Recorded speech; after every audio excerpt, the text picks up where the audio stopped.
Do you know what the 5 skill sets needed to master charisma are? Think about that. Do you know what the 5 skill sets that are needed to master charisma? This is what we're going to go over here. Now, of course, there may be some other skill sets that are valuable, but there's 5 main skill sets you need to develop in order really truly to have that charismatic power. And we're going to start that today. We're going to talk about it, and then you're going to develop one of these at a time or all of them at one time. I don't really care, but you need to make sure that you start developing these in a way that moves you closer and closer to being in that charisma zone. And again, charisma has an outside and an inside. The inside is basically emotion and mindset. The outside is behavior and what you do in order to be able to signal, connect, and pour out charisma. Number 1 is presence. Everybody knows that. I call charisma the everybody likes you presence. And to some degree, that is kind of limiting. I don't want to go into it tonight or on this video, but I do want to ask you a question. How would you describe your presence regarding people? What do you radiate? What do you broadcast? What are they feeling? Because your presence is kind of like in a winter storm, you're holding a heater and everybody comes in and they go, oh, I love this. Thank you for the warmth. You become a radiator, if you will, of goodness, a radiator of hope, a radiator of all these different things. That's your presence. Whatever the radiance is, people are feeling it because it's pouring out from you. You need to have full attention at every moment. Did you get that? When you practice presence, you need to have full on attention for that moment, for that second. I said you need to give everybody a minimum, if you're in a big crowd, a minimum of 30-second conversation, and then move on to the next one. But whatever conversation you're in, it needs to be solely 100% focused on that person. That is full on attention.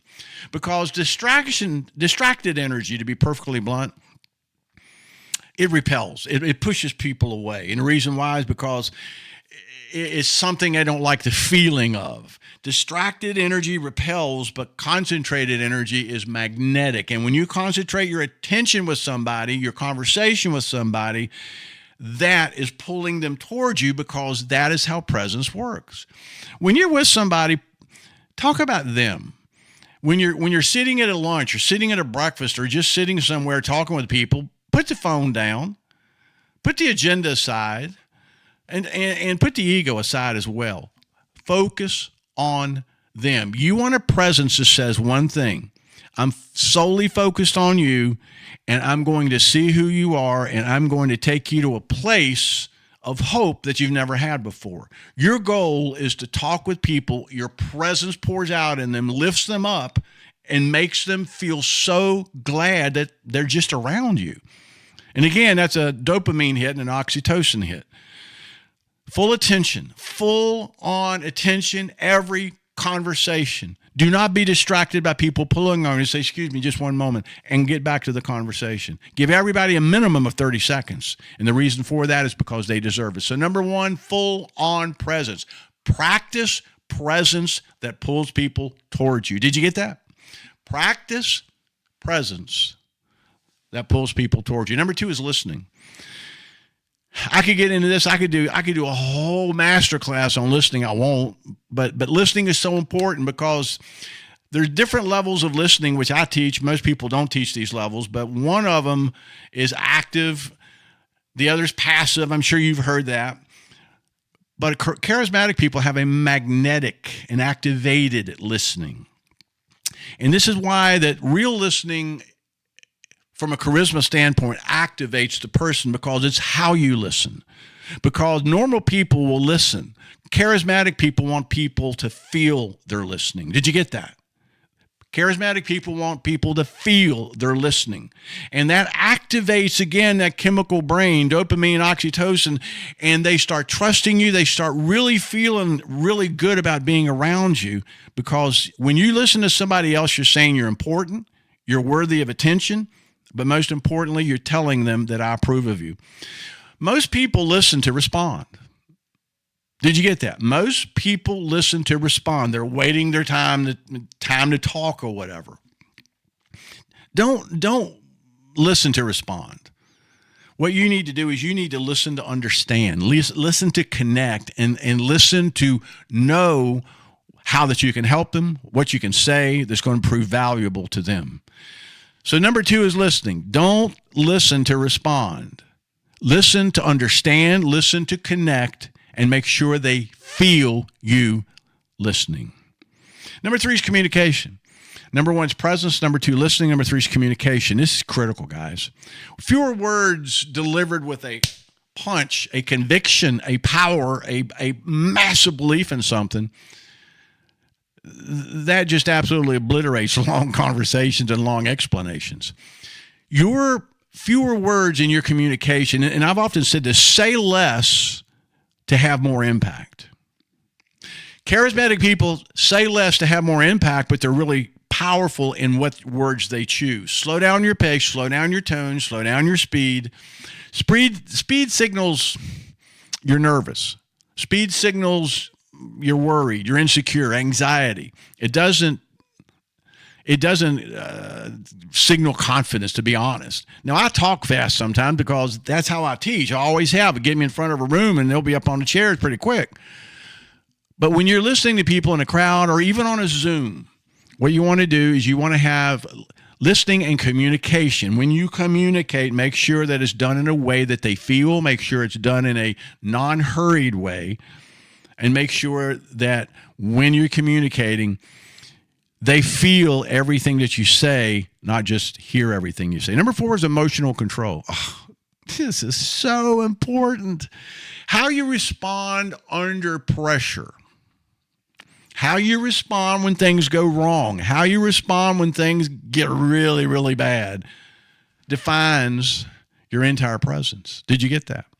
Reacting emotionally can work against you.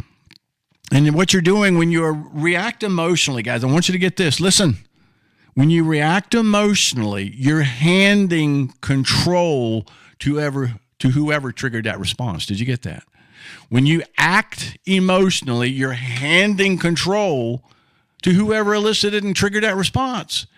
That's why that you always got to be the 3 C's: calm, cool, collected.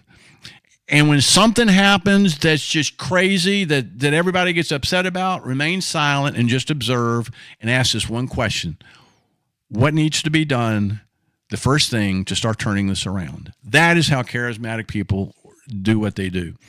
So number 1 is presence. Number 2 is listening. Number 3 is communication. Number 4 is emotional control. Don't hand over control of the person that triggered your emotions. No. And number 5 is body language. There's a lot of body language videos and body language books and everything else. What we teach is a little bit different. Won't go into it right now, but we teach a different type of teaching on body language because it deals from a different approach with it. Your body broadcasts things even before you ever say a word. How you enter, how you hold yourself, how you look at people, how you shake hands, or on a Zoom, your body language shows you're confident, or gosh, are they going to like me? No, you don't want to do that. You want to be confident. You want to be cool, calm, collected. And you want to be, I can help you. You're here for that. And I'm going to show you how that I can help solve a problem. Your body broadcasts in the body language signals, if you will, that people can read, the subconscious can. Slow movement, open posture, steady eye contact, all of that is part of charisma. Guys, these are the 5 skill sets needed to master charisma. Go back through these and ask this one question: where am I on a scale of 1 to 10? 1 being need a lot of work, 10, I got this. And then grade yourself on presence and listening and communication, emotional control, and body language.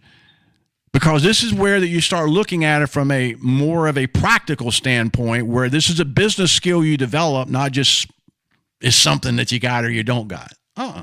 Charisma can be developed, it can be built, and we're going to have hundreds of videos that are going to show you exactly how to do that, where people are captivated by you. If you're looking to increase your sales, increase your marketing, increase your leadership, increase your impact, this is the place, guys. Like, follow, share, subscribe to this. And the reason for this is because you don't want to miss one video, because it's going to have information nobody else teaches. Like, follow, share, subscribe. Spread the fire.